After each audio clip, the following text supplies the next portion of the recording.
Stalwart presents Dracula.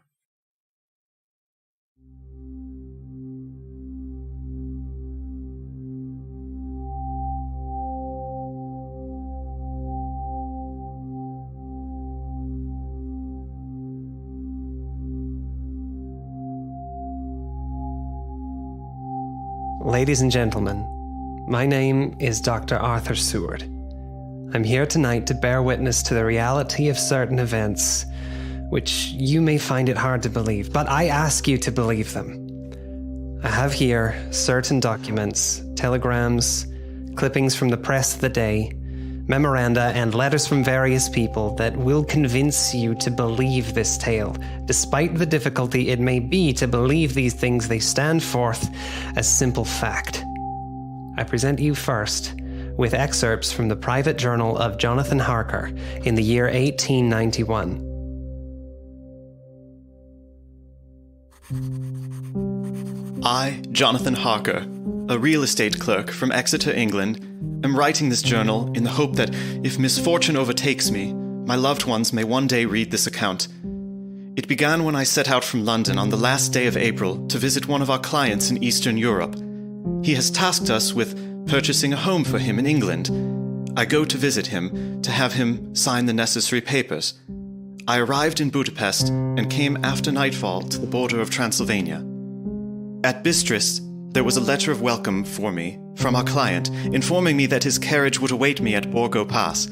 It was signed, Dracula. This is the coach for Bukovina. Everyone headed for Bukovina, climb aboard. We leave in 5 minutes. The road was rough, but still we seemed to fly over it with feverish haste. When it grew dark, there seemed to be some nervousness among the passengers. They kept speaking to the driver, looking at me and urging him on with greater speed. The crazy coach rocks from its great leather springs. The mountains seemed to come nearer to us on either side. Sir, what is it? Where are we? We are nearing your destination, young man.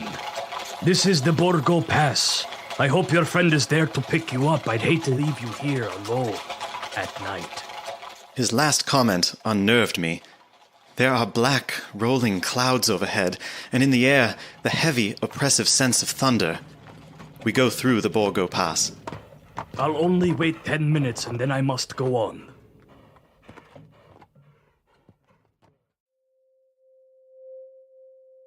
We sat there in eerie silence for 2 or 3 minutes. My apprehension grew. You are early tonight, my friend. The voice startled me, for a coach with 4 horses had silently drawn up beside us. Let me help you, sir. The coachman smiled, and the lamplight fell on a hard-looking mouth with berry red lips and sharp-looking teeth as white as ivory. We began to move. I looked back. The coach with its load of passengers had vanished from sight. We swept into the darkness of the pass. It was within a few minutes of midnight. Then, a dog began to howl somewhere far down the road. The wind was rising, moaning and whistling through the rocks, and the branches of the trees crashed together as we swept along. It grew colder and colder still, and fine, powdery snow began to fall. The baying of wolves sounded nearer and nearer, as if they were closing round on us from every side. We kept on ascending the mountain, always ascending. The howling of wolves was growing less. Presently, it ceased altogether. And just then, the moon broke through the black clouds, and by its light I saw all round us a ring of wolves running alongside the carriage, in silence, with white teeth and lolling red tongues, with long, sinewy limbs and shaggy hair. Welcome to my house. I must have fallen asleep. The carriage had pulled up in the courtyard of a large, ruined castle. The coachman was nowhere to be seen. Welcome to my house. Come freely, go safely, and leave something of the happiness you bring. Count Dracula? I am Dracula. The face was strong, very strong, aquiline. The mouth, so far as I could see it under the heavy white mustache, was wide and rather cruel-looking, with peculiarly sharp white teeth. You hear them, Mr. Harker? The wolves? The children of the night. As you say, Mr. Harker, the wolves. Listen. Come now. There are many things you must tell me tomorrow, of England and of the estate you have purchased for me there. Ah, yes. The estate is called Carfax, I believe. Yes, that's so. Excellent. I will detain you no longer. You will find your room in readiness. And I advise you not to leave it during the night.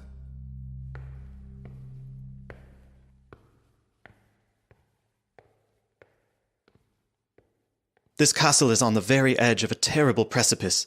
A stone falling from the window would fall 1,000 feet without touching anything. I explored. There are doors everywhere, all of them locked. The door to the great hall, the door to the courtyard, every door in the castle is closed, bolted against me. Castle Dracula is a prison, and I am a prisoner. The next night, I could not sleep. So after a few hours, I got up and, lighting my candle, I placed my shaving mirror on the dressing table and was just beginning to shave. You feel rested, Mr. Harker? I had not seen him, although the reflection of the glass covered the whole room behind me. I turned to the glass again. Count Dracula was close to me, and I could see him over my shoulder, but there was no reflection of him in the mirror. I flinched and cut myself on the side of my throat. The blood trickled down my neck. The blood. The blood. Wipe the blood from your face, Mr. Harker. And take care how you cut yourself. It is more dangerous than you think in this country. He turned and walked away, almost vanishing. The next morning, when I awoke, I found most of my belongings were gone. My passport, my notes, my letter of credit. I could find no trace of them anywhere, and my door was locked from the outside. Today, there is work of some kind going on in the castle. Now and then I hear the far-away muffled sound of mattock and spade. I confronted my captor. Count Dracula! Yes, my young friend? What of me? When am I free? When can I leave this place? Free? Mr. Harker, you are always free. You want to leave? Would you like to leave tonight? Yes, in God's name! My dear young friend, not an hour shall you wait in my house, against your will. Come, follow me. He led me through the hallways and down the long stairs to the great doors to the courtyard. As you will, Mr. Harker. You English have a proverb, which is very close to my heart. Welcome the coming, speed the parting guests. Good night, Mr. Harker.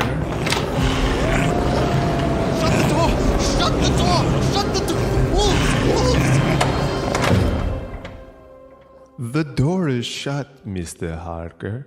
I take it you will remain? These may be the last words I ever write in this diary. God preserve my sanity. I think it strange that I have never seen Count Dracula by day. At sunrise, at the first cockcrow, he is gone. I don't understand these things. I only know that he is a man with hair on the palms of his hands, with sharp teeth and no blood in his face. He casts no shadow. He cannot be seen in a mirror, and he moves like a bat across the sheer face of the castle walls.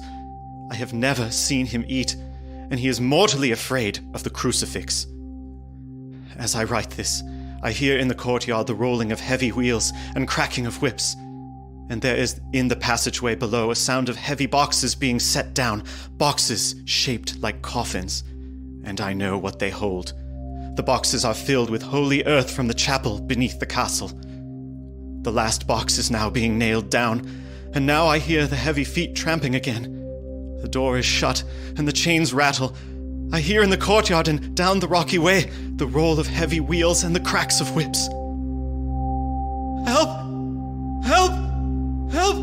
The wagons have gone! I'm alone in the castle! I'm alone in the castle! Alone in the castle! I'm alone! I'm alone!